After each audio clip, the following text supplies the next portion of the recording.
दोस्तों, इस कहानी को समझने के लिए कृपया पिछले के सभी भागों को जरूर सुनें।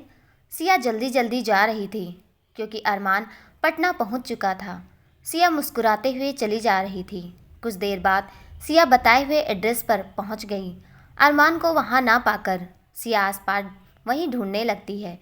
कुछ दूर सिया को एक लड़का दिखाई देता है। पीछे से बिल्कुल अरमान की तरह दिखता है। सिया दौड़ते हुए जाती है और पीछे से बिना आवाज़ किए लिपट जाती है। सिया मुस्कुराते हुए आई लव यू, कितने दिनों के बाद मिले हैं, बहुत याद की हूँ मैं आपको। अरमान जी, आप कुछ क्यों बोल नहीं रहे हैं? आपको मेरी याद नहीं आई क्या? कुछ नहीं बोलने पर सिया उस लड़के को छोड़ खड़ी होती है। तभी अरमान कुछ दूरी पर किसी से फ़ोन पर बात कर रहा था। सिया उस लड़के को बिना देखे सॉरी बोलकर वहाँ से तेज़ी से निकल गई। सिया घबराई हुई थी। अरमान गले लगा लेता है। सिया को पास देखते ही सिया हाफ रही थी तेजी से चलने के कारण। अरमान घबराते हुए, क्या हुआ सिया, तुम इतनी हाफ क्यों रही हो और इतनी घबराई हुई? सैनी आज भीगी बिल्ली बनकर क्यों डरी हुई है? इसका मतलब ज़रूर कुछ न कुछ बात है। सिया अरमान से, ऐसा कुछ नहीं है अरमान जी, आपसे मिलने की मुझे जल्दी थी और मैं तेज़ी से भागते हुए आई, बस इसलिए हाफ रही और थोड़ी सी घबराई लग रही हूँ मैं। फिर वहाँ से तुरंत ही दोनों निकल जाते हैं किसी रेस्टोरेंट जाने के लिए। जीवन वर्मा शादी का प्रस्ताव निशान के सामने रखते हैं, लेकिन निशान शादी करने से साफ साफ इनकार कर देता है। जीवन वर्मा गंभीरता से, बेटा देखो, किसी के चले जाने से जिंदगी ख़त्म तो नहीं होती। माना निशा से तुम प्यार करते थे और मैं ये भी जानता हूँ उसे भूल पाना तुम्हारे लिए कितना मुश्किल होगा, लेकिन सारी ज़िंदगी तुम ऐसे ही रहोगे क्या? उसने तो शादी किसी और से कर ली, अब तुम भी कर लो। सब कुछ भुलाकर एक नई जिंदगी की शुरुआत करो। तुमने जो अपना ये हाल किए हो ना, कहीं ऐसा ना हो तुमको बहुत पछताना पड़े। अच्छा होगा तुम निशा को भूल जाओ। निशान गुस्से में, आपको जो ठीक लगा आपने मुझसे बोल दिया, लेकिन मैं निशा जी के अलावा किसी और को अपने दिल में जगह नहीं दे सकता और ना कभी दूंगा, समझे पापा?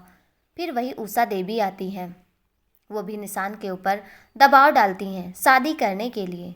जीवन वर्मा और उनकी पत्नी दोनों मिलकर समझाते हैं, तब जाकर निशान शादी के लिए राजी हुआ। निशान गंभीरता से, मेरी एक शर्त है, अगर आप पूरा करते हैं तभी मैं ये शादी करूँगा।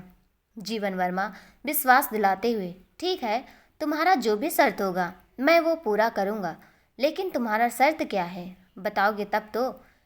निशान तेज आवाज़ में, जिस दिन मेरी सगाई होगी उस दिन अरमान का भी सगाई होगा, लेकिन उस लड़की से सगाई होगा जिस लड़की से मैं कहूँगा। अगर आपको मंजूर है मेरी शर्त तो? उषा देवी सोचते हुए, हमें मंजूर है बेटा तुम्हारा शर्त, लेकिन तुमको उसी लड़की से शादी करनी पड़ेगी जिस लड़की से मैं बोलूँगी और जो पसंद करके लाऊंगी। निशांत अपनी हामी भरता है। उसके बाद जीवन वर्मा और उसकी पत्नी उषा देवी वहाँ से कहीं जाने के लिए निकल जाते हैं। मम्मी पापा के जाने के बाद निशांत भी वहाँ से अपना बैग उठाकर बिना किसी नौकर को बताए कहीं चला जाता है। अरमान सिया से, आज किस रेस्टोरेंट में चलें सिया जी? आज आप बताइए, हर बार तो मैं ही डिसाइड करता हूँ, लेकिन इस बार आप करोगी। सिया मुस्कुराते हुए, जी ऐसा है क्या फिर? चलिए, मैं जहाँ बोलूँ ऐसा करते हैं। आज हम दोनों रॉयल रेस्टोरेंट चलते हैं।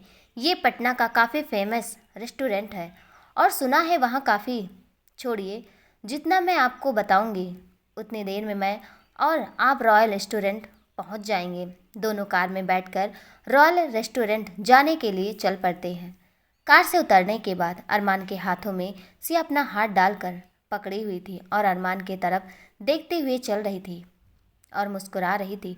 दोनों रॉयल रेस्टोरेंट के गेट के पास पहुँचे। अरमान सिया से, पागल, दरवाज़ा उधर है। अरमान सिया के चेहरे को पकड़ दरवाज़ा दिखाते हुए बोला, लेकिन सिया दरवाजे से अंदर जाने के बजाय प्यार भरी निगाहों से अरमान को देखती रहती है। अरमान, अब तुम सिर्फ मुझे ही देखती रहोगी कि अंदर भी चलोगी? आज तुम्हें क्या हुआ है? लगता है आज किसी पागल कुत्ते ने तुम्हें काटा है, इसलिए ऐसी हरकत कर रही हो। आज ही सारा प्यार दिखा दोगी क्या मेरी जान? सिया अरमान को देखते हुए, अब आपको प्यार भी आपकी मर्जी से करूं क्या? जी बोलिए। आज ये हम सारा प्यार नहीं दिखाऊंगी अभी तो। अरमान सिया के बात को बीच में काटते हुए, अब बस बस, अब अंदर चलो वरना मेरे पेट के चूहे बाहर निकल आएंगे। दोनों अंदर जाते हैं। जाकर टेबल के पास जैसे ही सिया बैठती है, सिया की नज़र उस लड़के पर पड़ता है जिसके बाहों में मार्केट में सिया गिर पड़ी थी। सिया अपनी आंखें बड़ी करते हुए अचानक सिया के मुंह से, तुम यहाँ? क्या बात है, मैं आज यहाँ जहाँ जा रही हूँ तुम वहाँ जा रहे? उस लड़के ने जवाब दिया, शायद ऊपर वाले की यही मर्जी है कि हम दोनों एक दूसरे से बार बार टकराएं। आप इतनी खूबसूरत हैं और मैं इतना स्मार्ट हूँ, ऊपर वाला शायद को बात बना दे। क्या पता हमारा चट मंगनी और पट ब्याह हो जाए। उस लड़के ने बिहारी टोन में मजाकिया अंदाज से बोला। सिया उस लड़के का बात सुनकर हंसने लगी। सिया अपनी हंसी रोकते हुए, ऐसा कभी नहीं होगा, चट मंगनी और पट ब्याह, वो भी हमारा। वैसे बिहारी टोन में मजाकिया अंदाज में बहुत भा रहा आप पर। सिया कुछ सोचते हुए, वैसे शुक्रिया आपका उस वक्त मार्केट में मुझे गिरने से बचाने के लिए, और दिल से माफ़ी मांगती हूँ। I am really sorry. गुस्से में किक मारने के लिए। वैसे आपका नाम क्या है? उस लड़के ने जवाब दिया, शुक्रिया मोहतरमा आपका, मेरी इतनी तारीफ़ के पुल बांधने के लिए। वैसे इस बंदे का नाम सिद्धार्थ है। आप जैसी खूबसूरत लड़कियां मुझे प्यार से सिट कह सकती हैं। वैसे आपका नाम क्या है मिस सुंदरी?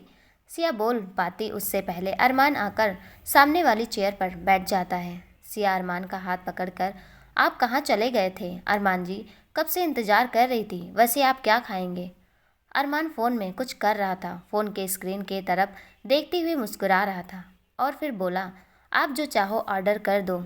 सिया जी, मैं तो आपकी पसंद का ही खाऊंगा। सिया अरमान का फ़ोन उसके हाथ से लेते हुए, अभी आप मेरे साथ हैं तो आप फ़ोन बिल्कुल नहीं चलाएंगे, समझे? वो लड़का सिर्फ जो सिया के सामने वाली टेबल के पास बैठा था, उसकी नज़रें सिया के ऊपर था। काफ़ी पीते हुए सिया को ताड़ रहा था और मुस्कुरा रहा था। अरमान सिया से सामने टेबल के पास बैठा लड़का को आप जानती हो क्या? सिया उस लड़के की तरफ देखते हुए, जी नहीं अरमान जी। सिया के ना कहने पर अरमान गुस्से में आकर चेयर से उठ खड़ा हुआ। सामने दूसरे टेबल के पास बैठे लड़के को बिना सोचे समझे उस लड़के को मारने लगा। सिया अरमान को ऐसे पीटते देख झटके से खड़ी हुई और अरमान की तरफ तेजी से दौड़ी। अरमान का हाथ पकड़ उस लड़के के तरफ इशारा करते हुए सिया अरमान से, अब कितना मारोगे अरमान जी उसे? देखिए जरा उसके मुंह से कितना खून निकल रहा है। बिना सोचे समझे आप गुस्से में आकर कुछ भी करते। अरमान सिया से, पूछो इससे तुम्हें देखकर ये इतना स्माइल क्यों दे रहा था? ये गलती क्यों किया इसने? तुम्हें ऐसे क्यों देख रहा था? सिया अरमान का हाथ पकड़कर रॉयल रेस्टोरेंट से बाहर ले जाती है और उसके बाद सिया गुस्से में, आप हद करते अरमान जी। कब कहाँ गुस्सा? अरमान बीच में सिया की बात को काटते हुए, तुम मेरी साइड लेने की बजाय उस लड़के का साइड ले रही, बहुत फिक्र हो रही उसके जख्मों का। सिया, अरमान जी आप बहुत गलत समझ रहे हैं। खैर छोड़िए इस बात को, आप यहीं ख़त्म कीजिए और अपना गुस्सा ठंडा कीजिए। अब हंसने के लिए आप शुभ मुहूर्त का इंतज़ार कर रहे हैं क्या? प्लीज़ अरमान जी हंसिए, अपने लिए तो नहीं मेरे लिए हंस दीजिए। बिना कुछ बोले अरमान कार के अंदर जाकर बैठ जाता है। सिया फिर चुपचाप कार के अंदर जाकर बैठ जाती है। सिया मजाकिया अंदाज से अरमान का लटका चेहरे को देखकर हुआ, हाय मम्मी, लगता है बर्थडे के पहले ही ये गुब्बारा फूट जाएगा, बोलते हुए हंसने लगती है। अरमान सिया को घूरते हुए, आप कभी नहीं सुधरेंगी है ना? मैं कितना भी गुस्सा में क्यों ना रहूं या परेशान रहूं, लेकिन आप मुझे संभाल ही लेती हैं। कभी गुस्सा नहीं आता मुझ पर। आखिर इतना प्यार क्यों करती मुझसे, आप बताओगी? शीला देवी और सुनीता दीदी दोनों हॉल में ही बैठी बैठी चाय पी रही थी। एक दूसरे से दोनों बातें भी कर रही थी। उसी वक्त शीला देवी का फ़ोन बजा। रिंग सुनकर शीला देवी फ़ोन को इधर उधर ढूंढने लगी। शीला देवी की नज़र फ़ोन पर पड़ने से पहले ही कॉल कट गया। 2 मिनट के बाद वापस से शीला देवी का फ़ोन बजा। रिंगटोन सुनकर फिर से इधर उधर फ़ोन ढूंढने लगी। शीला देवी की नज़र सामने वाली रूम के दरवाजे की तरफ। शीला देवी का रूम पड़ा। उन्होंने देखा मानस दौड़ते हुए, दादी माँ चिल्लाते हुए उनका फ़ोन लेकर आ रहा था। आकर शीला देवी के सामने रुका। मानस हाँफते हुए, दादी माँ ये लीजिए, आपका फ़ोन कब से बज रहा है? शीला देवी फ़ोन लेते हुए, मानस स्कूल से आने के बाद कहाँ चले गए थे? कब से तुम्हारी माँ ढूंढ रही है खाना खाने के लिए। स्कूल से आने के बाद तुमने खाना क्यों नहीं खाया था? मानस अपने तोतली आवाज़ में, ये कौन है दादी माँ? इनको तो मैं पहले कभी नहीं देखा। ये हमारे घर में रहेंगी क्या सोचते हुए बोल रहा था। शीला देवी मुस्कुराते हुए, ये तुम्हारी नई दादी माँ हैं। चलो अब तुम इनका पैर छूकर आशीर्वाद लो। आज से हमारे साथ ही रहेंगी। मानस सोचते हुए सुनीता दीदी का पैर छूकर दौड़कर ऊपर भागता है। सबसे पहले माँ निशा के रूम में गया, लेकिन वहाँ माँ को ना पाकर मानस दौड़ते हुए अपने रूम की तरफ भागता है। अपने रूम में पहुँचने के बाद देखता है निशा मानस के रूम में बिखरे खिलौनों को समेट रही थी। मानस हाँफते हुए तेज आवाज़ में निशा को माँ कहकर आवाज़ देता है, फिर तुरंत ही बेहोश हो जाता है। निशा दौड़ते हुए मानस के पास आती है, घबराते हुए मानस को अपने गोद में उठाती है। मानस मानस बोलकर उठाने की कोशिश करती है, लेकिन मानस अपनी आंखें नहीं खोलता है। निशा बहुत घबराई थी। मानस को ऐसे इस हालत में देखकर क्या करूं मैं? फिर गोद में उठाकर ऊपर से नीचे हॉल में लेकर आती है। शीला देवी आश्चर्य से मानस को देखते हुए, बहू से क्या हो गया? अभी तो बिल्कुल ठीक था। मुझे फ़ोन देकर अभी दौड़ते हुए तुमको बुलाने गया था, अचानक इससे क्या हो गया? निशा रोते हुए, माँ जी आप जल्दी से अमित जी को कॉल कीजिए। मानस का शरीर ठंडा पड़ रहा। शीला देवी अमित को कॉल की, लेकिन अमित अपना फ़ोन घर पर ही छोड़ गया था। फ़ोन के रिंगटोन की आवाज़ अमित के रूम से आ रही थी। स्थिति को देख निशा को सोचते हुए इमरजेंसी नंबर लगा। एम्बुलेंस को बुलाकर मानस को लेकर मिथिला का प्रसिद्ध हॉस्पिटल जैन मिथिला हॉस्पिटल ले गई। कुछ देर बाद अमित घर वापस आता है। आने के बाद देखता है शीला देवी घबराई और परेशान कहीं जाने के लिए तैयार थी। अमित सवाल करते हुए, आप कहाँ जा रही माँ? और घर में ऐसे सामान क्यों बिखरा पड़ा है? शीला देवी हड़बड़ी में, बेटा तुम पहले जल्दी गाड़ी निकालो, क्योंकि बाबूलाल ड्राइवर आप छुट्टी पर हैं। फिलहाल बिना कोई सवाल किए जैन मिथिला हॉस्पिटल ले चलो। अभी सारी बातें रास्ते में बता दूंगी। पता नहीं अकेले वहाँ बहू कैसे संभाल रही होगी। शीला देवी दीदी से, आप घर पर ही रहिए दीदी, आप वैसे भी थकी हुई हैं। अमित के पापा भी आते होंगे, आप उनके साथ आ जाइएगा मन हो तो, कहते हुए बाहर निकल आती है हॉस्पिटल जाने के लिए। मानस को डॉक्टर आईसीयू में एडमिट करते हैं। मानस की स्थिति धीरे धीरे बिगड़ती जा रही थी। डॉक्टर मानस का कुछ चेकअप करते हैं, करने के बाद कुछ देर का इंतजार करने के लिए कहते हैं। निशा रिपोर्ट के आने का इंतजार कर रही थी और भगवान से प्रार्थना भी, मानस जल्द से जल्द ठीक हो जाए। कुछ देर बाद अमित और शीला देवी दोनों जैन मिथिला हॉस्पिटल पहुंचे। निशा आईसीयू के बाहर खड़ी रिपोर्ट का इंतजार कर रही थी। अमित को सामने देख रोते हुए निशा जाकर उससे लिपट जाती है। अमित निशा से, डॉक्टर ने क्या कहा? निशा रोते हुए जवाब दी, डॉक्टर अभी कुछ नहीं कहा है, मानस की रिपोर्ट आ जाए फिर कुछ कहेंगे। अमित निशा को आईसीयू के बाहर दूसरे साइड में चेयर लगी थी। निशा को वहां बैठा तेजी से बाहर की तरफ भागा। दूसरी तरफ शीला देवी काफ़ी परेशान थी। डॉक्टर के बाहर आने का और मानस के रिपोर्ट आने का इंतजार कर रही थी। आईसीयू के बाहर ही शीला देवी परेशानी में टहल रही थी। अमित बाहर से आया। तेजी से उसके हाथ में पानी का बोतल था। निशा को पानी का बोतल देते हुए, अमित टेंशन मत लो आप निशा जी, मानस को कुछ नहीं होगा, देखना वो बिल्कुल स्वस्थ होगा, वो भी बहुत जल्दी। निशा अमित की तरफ देखते हुए पानी का बोतल लेते हुए, टेंशन मुझसे ज़्यादा तो आप ले रहे हैं, आप शांत बैठिए यहाँ और रिलैक्स हो जाइए। कुछ नहीं होगा मेरे, आपके और हम सबके मानस को।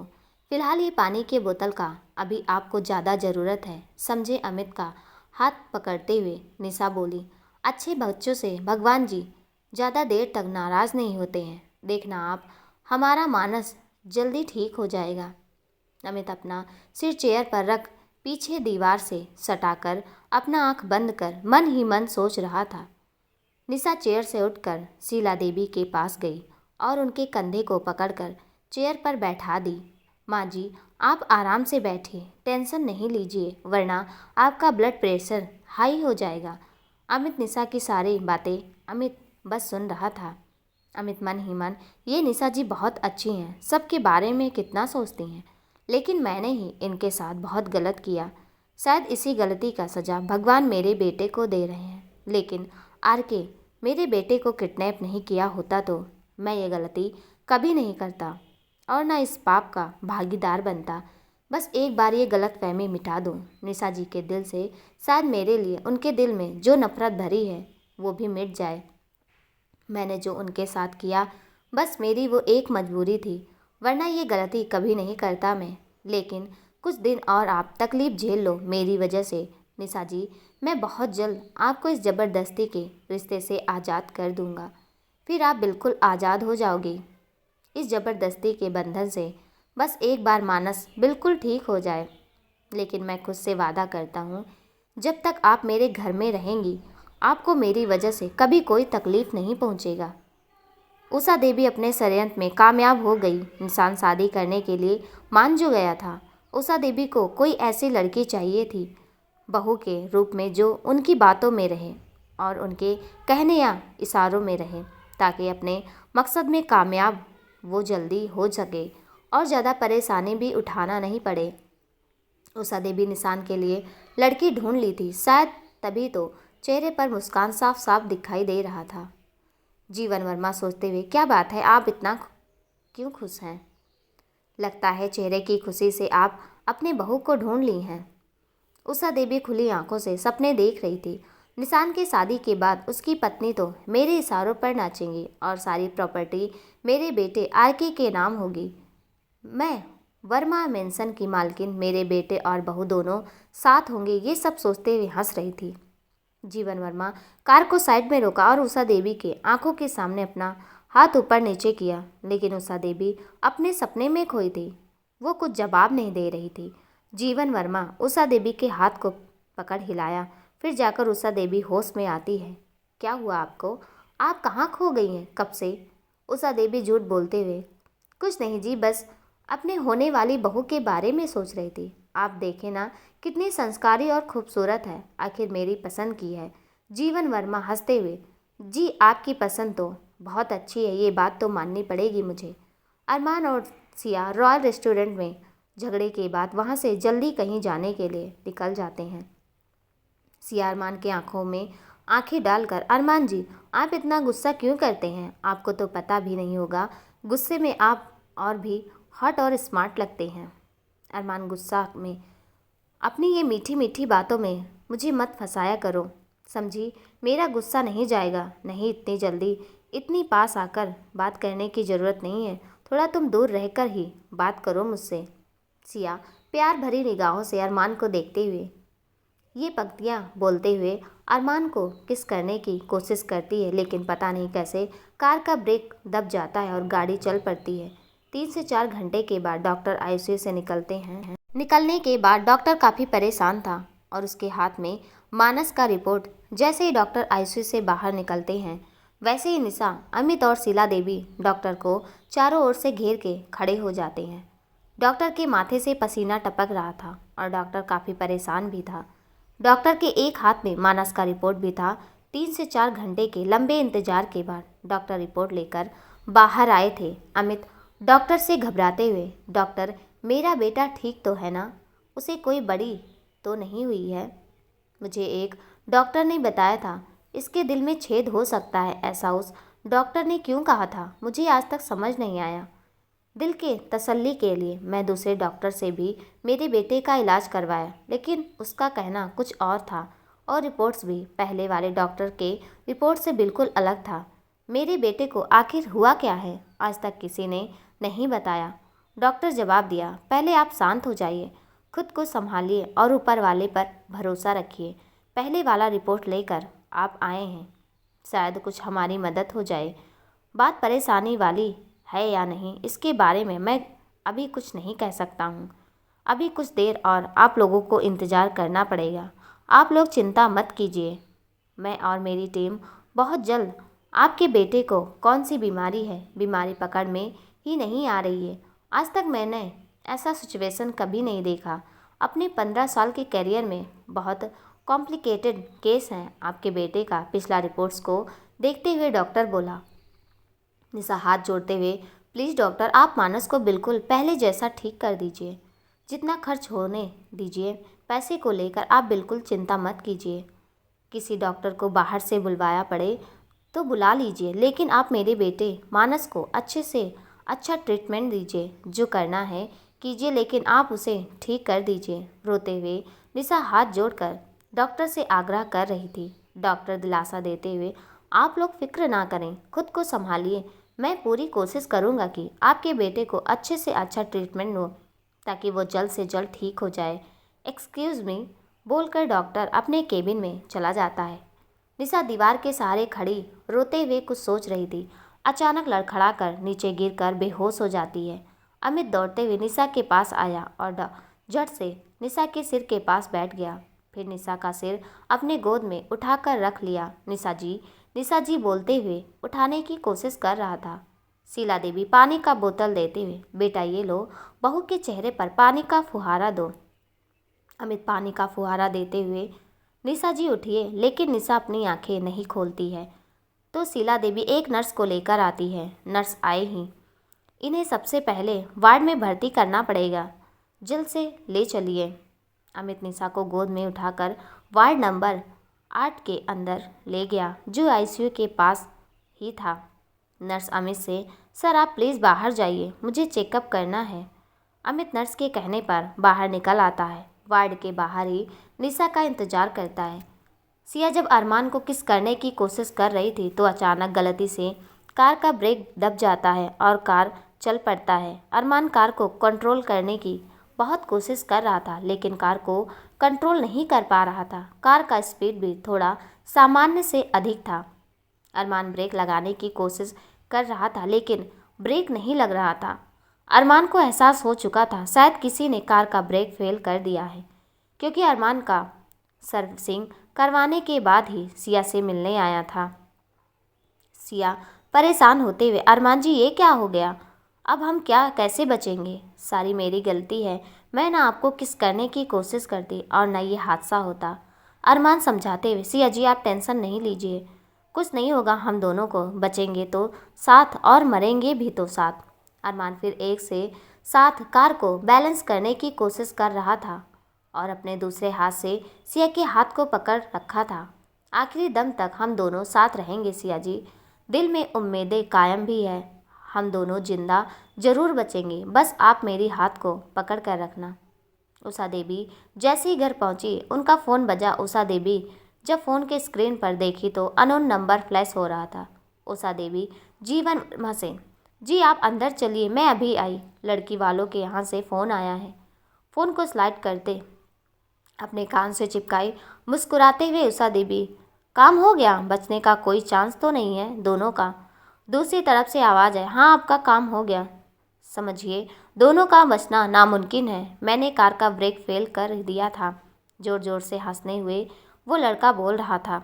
उषा देवी हंसते हुए, तुम्हें तुम्हारे काम का पैसा मिल जाएगा, फिक्र नहीं करना, और तुम वर्मा मेंशन के आसपास बिल्कुल भी नहीं भटकना, वरना मुझसे बुरा कोई नहीं होगा, तुम्हें तुम्हारा पैसा मिल जाएगा। निशांत उषा देवी के पीछे से, किसे पैसे देने की बात कह रही हैं आप माँ? उषा देवी अपने पीछे मुड़कर देखी तो एकदम हक्का बक्का रह गई। कुछ समझ नहीं आ रहा था उनको आखिर जवाब क्या देना चाहिए।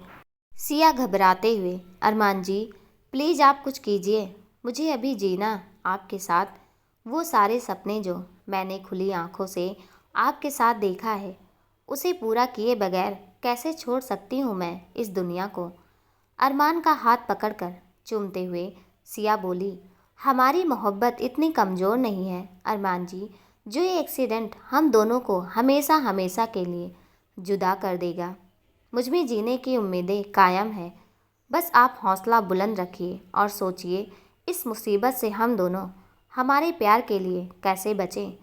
हमारी कहानी अधूरी ऐसे नहीं रह सकता अरमान जी। अरमान ब्रेक को काबू में करते हुए, मैं पूरी कोशिश कर रहा हूँ सिया जी, बस आप मेरे हौसले को बढ़ाते रहिए, फिर देखना आप हम दोनों इस मुसीबत से बाहर निकल आएंगे। बहुत कोशिश के बाद भी अरमान कार को नहीं संभाल पाता है। कार का स्पीड और भी तेज हो जाता है। अरमान कैसे भी करके कार को उस रास्ते पर मोड़ देता है जिस रास्ते पर जंगल और पेड़ पौधे बहुत अधिक थे। किसी की जान पर बनाए, इसलिए दोनों ने जंगल की ओर जाने वाले रास्ते को चुना। दूसरी तरफ उषा देवी की सिट्टी पिट्टी गुम थी। निशांत सवाल दोहराते हुए। किसे पैसे देने की बात कर रही हो माँ? आखिर किस काम के पैसे? उषा देवी सोच में पड़ जाती है। आखिर जवाब क्या दूँ मैं? पता नहीं मेरी कौन कौन सी बात इसने सुना है। अब क्या जवाब दूँ मैं निशांत को? कहीं आज मेरी जिंदगी का आखिरी दिन ना हो इस घर में मेरा। उषा देवी मन ही मन सोच रही थी। जीवन वर्मा निशांत से मुस्कुराते हुए, बेटा ये अपनी होने वाली बहू को पैसे देने की बात कहे जा रही थी। जब से तुम्हारे लिए ये लड़की देखकर आई हैं खुशी से फूले नहीं समा रही। पता नहीं क्यों शगुन के रूप में कुछ रुपए देने की बात कर रही मुझसे। उसे पैसे को लेकर बात कर रही होंगी। उषा देवी झूठ बोलते हुए, जी आप बिल्कुल सही कह रहे हैं जीवन वर्मा जी। मैं उस लड़की वालों से जल्द मिलने की कोशिश करती हूँ। शगुन के पैसे भी दे दूँगी और सगाई की तारीख भी तय कर लूँगी मैं। जीवन वर्मा उषा देवी के तारीफ करते हुए, ये बात आपने एकदम सही बोल रही हैं। निशांत की तरफ देखते हुए वर्मा जी मुस्कुराते हुए बोले, तुम्हारे लिए लाखों में एक लड़की ढूंढी है उषा जी ने।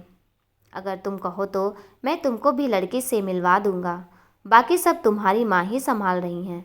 निशांत बिना कुछ बोले वो घर के अंदर चला जाता है। जीवन वर्मा अपनी पत्नी से, इसे क्या हुआ, बिना कुछ बोले ही घर के अंदर चला गया। उषा देवी निशांत की तरफ देखते हुए, जवान लड़का है, शायद शादी की बात सुनकर शर्मा गया होगा। आप बेकार में कुछ मत सोचिए। आप तो बस शहनाई बजवाने की तैयारी में लग जाइए, क्योंकि मैं निशांत वापस जॉब पर निकल जाए उससे पहले निशांत की मैं सगाई के साथ लगे हाथ शादी भी करवा दूंगी। अरमान और सिया दोनों कार के अंदर जिंदगी और मौत से लड़ रहे हैं। दोनों के साथ कभी भी कुछ भी बड़ा हादसा हो सकता है। लेकिन एक चीज़ थी जो मुश्किल घड़ी में भी दोनों का हौसला बनकर साथ था। वो था दोनों का प्यार जो एक दूसरे से बेइंतहा करते हैं। सामने मौत नज़र आ रही थी, लेकिन एक दूसरे के साथ जीने की उम्मीद फिर भी कायम थी। अरमान सिया के आंखों में देख रहा था। अपने एक हाथ से सिया का हाथ पकड़ रखा था। अरमान को शायद एहसास हो चुका था दोनों का बचना मुश्किल है अब। सिया को देखते हुए अरमान सोच ही रहा था। तब तक अचानक कार का बैलेंस बिगड़ जाता है और कार खाई की तरफ मुड़ जाता है। जाकर कार बहुत बड़े पेड़ से टकरा जाता है। सीट बेल्ट लगाने के कारण दोनों सेफ रहते हैं, लेकिन दोनों को चोट बहुत लगती है। सिया को चोट अरमान से काफ़ी ज़्यादा लग जाती है, जिसके कारण वो बेहोश हो जाती है। अरमान को भी चोट लगा था, लेकिन वो होश में था और कार से बाहर निकलने की कोशिश कर रहा था, पर दर्द की वजह से वो नहीं निकल पा रहा था। कुछ देर कोशिश करता है, उसके बाद अरमान भी बेहोश हो जाता है। दोनों करीब 1 घंटे तक उसी कार में बंद रहते हैं। जंगल का रास्ता काफ़ी सुनसान था और उस रास्ते से लोग भी कम ही आया जाया करते थे। उसके बाद उस रास्ते से एक दूध वाला गोपाल आया। अकेला होने के कारण और स्थिति को देखते हुए झट से इमरजेंसी नंबर लगाकर एम्बुलेंस को बुला लिया और दोनों को हॉस्पिटल में एडमिट कराया। गोपाल फिर हॉस्पिटल में मौजूद रहता जब तक दोनों के परिवार वालों में से कोई ना आ जाए। कार के अंदर से दोनों का फ़ोन तो मिला था, लेकिन कुछ काम नहीं, तो गोपाल पुलिस स्टेशन में कॉल कर इस घटने की जानकारी दे देता है। डॉक्टर सिया को आईसीयू में भर्ती करते हैं। अरमान को नॉर्मल वार्ड में। सिया की हालत बहुत गंभीर थी। डॉक्टर गोपाल से अब लाने में थोड़ा देर कर दिए, अब स्थिति हाथ से बाहर है। सिर से काफ़ी ज़्यादा खून निकल चुका है और सिर पर काफ़ी गहरी चोट लगी है। सिया की तरफ देखते हुए डॉक्टर बोला, इन्हें बचा पाना आसान नहीं है, कुछ भी हो सकता है, ये बच नहीं पाएंगी या नहीं। मुझे तो उम्मीद नहीं है कि ये बच पाएंगी या नहीं। शर्मा जी और उनकी पत्नी दोनों घर आते हैं। घर आने के बाद दोनों सिया को ढूंढते हैं, लेकिन सिया तो घर पर थी ही नहीं। शर्मा जी अपनी पत्नी से, शाम होने को है, लेकिन इस लड़की का कुछ अता पता नहीं, आपको कुछ बताकर गई है क्या? मिसेस शर्मा अपने पति से, मुझे कहाँ कुछ बताकर जाती वो, ये सब आपके लाड और प्यार का नतीजा है। आपने मुझे उसे डांटने से भी मना कर रखा है। आजकल का ज़माना ठीक नहीं है, फिर भी आप उसे एक बार भी नहीं कहते बेटा घर समय से आ जाया करो। आज उस लड़की को घर आने दीजिए, फिर उसे अच्छे से डांट लगाती हूँ मैं। आपको मैं पहले से ही बता देती हूँ, अगर आप माँ बेटी के बीच में कुछ बोले तो मुझसे बुरा कोई नहीं होगा। शर्मा जी मुस्कुराते हुए, जो करना है कीजिए आप अपनी बेटी के साथ, लेकिन उसे आप बिल्कुल नहीं डांटना, क्योंकि वो मेरी भी बेटी है, समझी। अच्छा वो सब छोड़िए, मैं बहुत थक गया हूँ। आप अपने हाथ का एक कड़क अदरक वाली चाय पिला दीजिए। मोहतरमा मिसेस शर्मा अपने पति से थोड़ा इठलाते हुए, जब आपकी लाडली आ जाएगी उसी के हाथ से चाय पीजिएगा। तब तक आप अपना सिर पकड़कर बैठे रहिए सोफे पर, मुझे और भी बहुत काम है। फिर वहाँ से चली जाती है। अमित दूसरी तरफ बहुत परेशान था। एक तरफ बेटा आईसीयू में भर्ती था तो दूसरी तरफ अमित की पत्नी। कुछ देर के बाद नर्स वार्ड से बाहर आती है। नर्स, कुछ परेशानी की बात नहीं है, अब आप उनसे मिल सकते हैं। बस उनके शरीर में ग्लूकोज की मात्रा कमी हो जाती है, जिसके कारण आपकी पत्नी को चक्कर आ गया था और ये बेहोश हो गई थी। आप उनका थोड़ा खाने पीने पर ध्यान दीजिए। ऐसी हालत में तो आपको और अपनी पत्नी का ख्याल रखने की ज़रूरत है। अमित नर्स की बात को सुनकर आश्चर्य से पूछा, ऐसी हालत? नर्स, मैं कुछ समझा नहीं, आप क्या कहना चाहती हैं? नर्स मुस्कुराते हुए, अरे आपको आपकी पत्नी ने कुछ बताया है कि नहीं? लगता है आपको वो सरप्राइज़ देना चाहती हैं। आप अंदर जाइए, सब आपको पता चल जाएगा। जितना हो सके आप अपनी पत्नी का ख्याल रखिए, खासकर खाने पीने के मामले में। अमित कुछ सोचते हुए अंदर गया, जाकर निशा के पास बैठ जाता है। निशा अपना मुंह दूसरी तरफ किए रो रही थी, मन ही मन खुद से, अगर अमित जी को पता चलेगा कि मैं माँ बनने वाली हूँ तो उनका गुस्सा शायद 7वें आसमान पर होगा, क्योंकि सिर्फ मुझे पता है उस रात को हमारे बीच क्या हुआ था। वो मुझ पर भरोसा करेंगे भी या नहीं, इस दुनिया में आने वाले बच्चे को स्वीकार करेंगे भी या नहीं। अमित निशा के बगल में ही बैठा था, लेकिन निशा को बिल्कुल आभास नहीं हुआ कि अमित उसके बगल में ही बैठा है। अमित धीरे से, तुम अब ठीक हो? निशा अपना आंसू पोंछते हुए, जी मैं ठीक हूँ। अमित कुछ सोचते हुए, तुम्हें क्या हुआ था? लेकिन ये नर्स क्या बोल रही थी? मुझे कुछ समझ नहीं आया। ऐसी कौन सी बात है जिसे तुमने मुझसे छुपा कर रखा है? वो कौन सी बात है जिसे मैं जानकर बहुत खुश हो जाऊंगा? निशा अमित की तरफ देखते हुए अपना सिर झुका लेती है, उसके बाद उठकर बैठ जाती हैं और अमित का हाथ अपने हाथ में लेकर निशा रोते हुए, अमित जी पहले आप मुझसे वादा करो कि आप मुझ पर भरोसा करोगे बिना कोई सवाल किए। मैं जानती हूँ हमारे बीच रिश्ता उतना गहरा नहीं है, लेकिन यकीन मानिए मेरा आपके। अमित बात को बीच में काटते हुए, आप क्या कहना चाहती हैं? पहले वो तो बताइए, मैं कुछ समझ नहीं पा रहा हूँ। निशा घबराते हुए, अमित जी वो मैं, बोलते हुए अपनी आंखें बंद कर लेती हैं। फिर एक लंबी सांसें भरते हुए, अमित जी मैं आपके बच्चे की माँ बनने वाली हूँ। अमित निशा की बात को सुनते हुए स्टैचू की तरह स्थिर हो गया। हमारे बीच तो पति पत्नी वाला रिश्ता कभी था ही नहीं, फिर मेरा बच्चा कैसे? कुछ देर बाद अमित मुस्कुराते हुए, क्या मैं दूसरी बार फिर से पिता बनने वाला हूँ? निशा का हाथ अपने हाथ में लेकर चूमते हुए, शुक्रिया इतना बड़ा मुझे तोहफा देने के लिए। आपको पता भी नहीं मैं कितना खुश हूँ। अब समझा मैं नर्स ख्याल रखने के लिए क्यों बोल रही थी।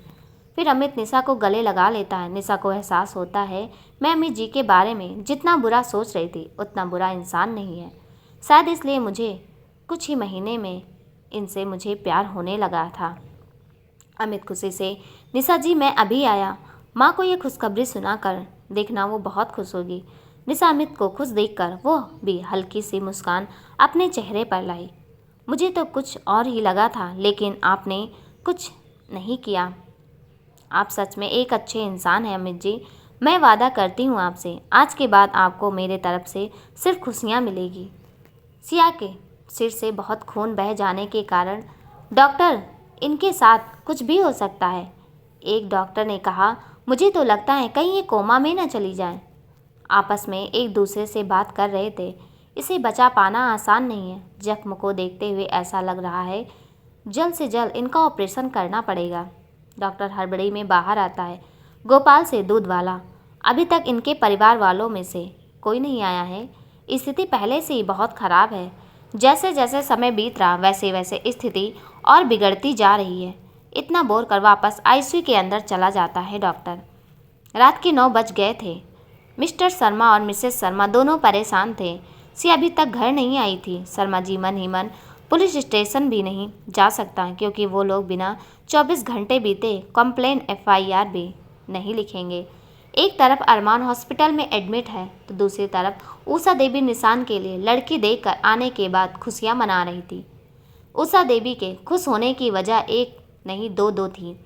एक तो अपने पसंद की लड़की से शादी फिक्स कर दी और दूसरी अरमान और सिया का एक्सीडेंट करवा दी। मिस्टर शर्मा और मिसेस शर्मा दोनों परेशान थे बहुत। उनके पास कोई चारा भी नहीं था। सिया के लगभग सभी दोस्तों के पास कॉल करके पता किए, लेकिन सिया का पता नहीं चला। अभी 24 घंटे भी नहीं हुए थे तो पुलिस स्टेशन भी नहीं जा सकते थे मदद के लिए। मिसेस शर्मा अपने पति से, देखिए जी, आप बिल्कुल चिंता मत कीजिए, सिया जहाँ भी होगी वो ठीक होगी। आपकी तबीयत कुछ दिनों से ही ठीक नहीं चल रहा है, फिर आप चिंता करके अपना तबीयत बिगाड़ लेंगे।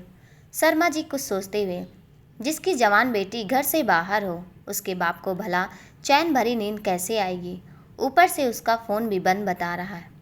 मिसेस शर्मा परेशान होते हुए, बात तो आप बिल्कुल सही कह रहे हैं, लेकिन आप अपना भी तो सोचिए, चिंता मत कीजिए वरना आपका BP भी बढ़ जाएगा। डर तो मुझे भी बहुत लग रहा है, लेकिन क्या करूं, कुछ समझ में नहीं आ रहा। मन तो मेरा भी बहुत घबरा रहा है जी। कोई मुसीबत तो नहीं है सिया? अमित दूसरी बार पिता बनने वाला है ये जानकर बहुत खुश था और दौड़ते हुए अपनी माँ शीला देवी को बताने गया। अमित हाँफते हुए माँ चिल्लाते हुए शीला देवी के पास पहुँचा। शीला देवी आश्चर्य से, क्या हुआ बेटा, सब ठीक तो है? और तुम इतना हाँफ क्यों रहे हो? बहू कहाँ रह गई? अब वो ठीक तो है? उसे हुआ क्या था? आखिर वो बेहोश क्यों हो गई थी? अमित मुस्कुराते हुए, माँ मैं दूसरी बार नहीं। माँ आप दूसरी बार? शीला देवी अमित की तरफ देखते हुए, माँ सिर्फ बोलते रहेगा कि कुछ इसके आगे भी बताएगा? अमित शर्माते हुए, माँ आप दूसरी बार दादी बनने वाली हैं और मैं दूसरी बार पिता बनने वाला हूँ। शीला देवी खुश होते हुए, क्या सच में मैं दूसरी बार दादी और तुम्हारी दूसरी बार पिता बनने वाले हो बेटा? मुझे तो अपने कानों पर विश्वास नहीं हो रहा है कि मैं दूसरी बार दादी बनने वाली हूँ। बेटा अभी तुम यहीं रहो, मैं अभी आई बहू को आशीर्वाद देकर। शीला देवी खुश होते हुए अपनी बहू निशा के पास बैठ जाती हैं। निशा किसी सोच में डूबी थी। शीला देवी मुस्कुराते हुए, मैं बता नहीं सकती आज कितना खुश हूँ मैं बहू। शीला देवी की बात को सुनकर निशा होश में आती है। तुमने आज मुझे कितनी बड़ी खुशी दी हो, मैं अपने लफ्ज़ों में बयान नहीं कर सकती। आशीर्वाद देते हुए, हमेशा खुश रहो बहू और मेरे परिवार को हमेशा खुश रखना। निशा सिर झुकाए बिना कुछ बोले एक हल्की सी मुस्कान अपने चेहरे पर लाती है। शीला देवी निशा को आराम करो बहू बोलकर वहाँ से खुशी खुशी चली जाती है। पुलिस को खबर मिलते ही पुलिस इन्वेस्टिगेशन करने लगा। घटनास्थल के पहुंच पहुंचकर इन्वेस्टिगेशन के दौरान पुलिस को एक सुसाइड नोट मिलता है, जिसे पुलिस देखकर शॉक में था। DSP देव पांडे हॉस्पिटल पहुंचता है। सुसाइड नोट को लेकर जाते ही डॉक्टर से पूछता है देव पांडे डॉक्टर से, क्या वो दोनों अब ठीक हैं? मुझे उनसे कुछ पूछताछ करनी है। देव पांडे डॉक्टर से तेज आवाज़ में बोला। डॉक्टर गंभीरता से, अभी दोनों की स्थिति ठीक नहीं है, आप अभी कुछ पूछ नहीं सकते। लड़के की हालत धीरे धीरे और बिगड़ती जा रही है। बहुत समय बीत गया है लेकिन अभी तक कोई घर वाले भी यहाँ मौजूद नहीं है। अगर सही समय पर सर्जरी नहीं किया गया दिमाग का तो इनको बचा पाना बहुत मुश्किल होगा। देव पांडे कुछ सोचते हुए डॉक्टर को आदेश दिया कि सर्जरी जल्द से जल्द किया जाए। दोनों में से किसी को भी कुछ नहीं होना चाहिए। लड़की का सर्जरी जल्द से जल्द शुरू कीजिए, इसको बचाना बहुत ज़रूरी है। डॉक्टर आप पैसों की चिंता बिल्कुल मत कीजिए, आपको पैसा मैं दूंगा अगर कोई घर वाले पैसा नहीं दिए तो। आखिर किसके साथ मिलकर ये ऐसा षड्यंत्र रची और खुद को भी मौत के मुंह में धकेल दिया। सोचते हुए हॉस्पिटल से बाहर निकल आया देव पांडे। वापस आकर अपनी गाड़ी में बैठ जाता है, फिर ड्राइवर को घटना स्थल की तरफ चलने को कहता है। उसके बाद किसी गहरी सोच में डूब जाता है। देव पांडे मन ही मन सोच रहा था, जिसमें सुसाइड नोट लिखा था वो किसी डायरी का पन्ना था। वो भी सुसाइड नोट का आधा पन्ना मिला है, लेकिन आधा पन्ना कहाँ गया? अगर डायरी का वो पन्ना है तो वो डायरी कहाँ गई जिसमें यह सुसाइड नोट लिखा था? जरूर घटना स्थल के पास आसपास गिरा होना चाहिए या उस टूटी फूटी कार को फिर से चेक करना पड़ेगा, शायद कोई सुराग मिल जाए जिससे सच्चाई साबित हो गई या सच्चाई तक पहुंचा जा सके। देव पांडे को इन्वेस्टिगेशन के दौरान एक खून से लथपथ डायरी मिला, लेकिन डायरी में जो लिखा था इसे पढ़कर देव पांडे को कुछ समझ नहीं आ रहा था क्या करे। उन्होंने आधे पन्ने को ढूंढा भी पर। दोस्तों, ये कहानी कैसी लगी कमेंट में ज़रूर बताइएगा और कहानी का अगला भाग देखने के लिए प्लीज़ चैनल को सब्सक्राइब कर दीजिएगा। इस कहानी के साथ वीडियो का एंड करती हूँ। तब तक के लिए नमस्कार।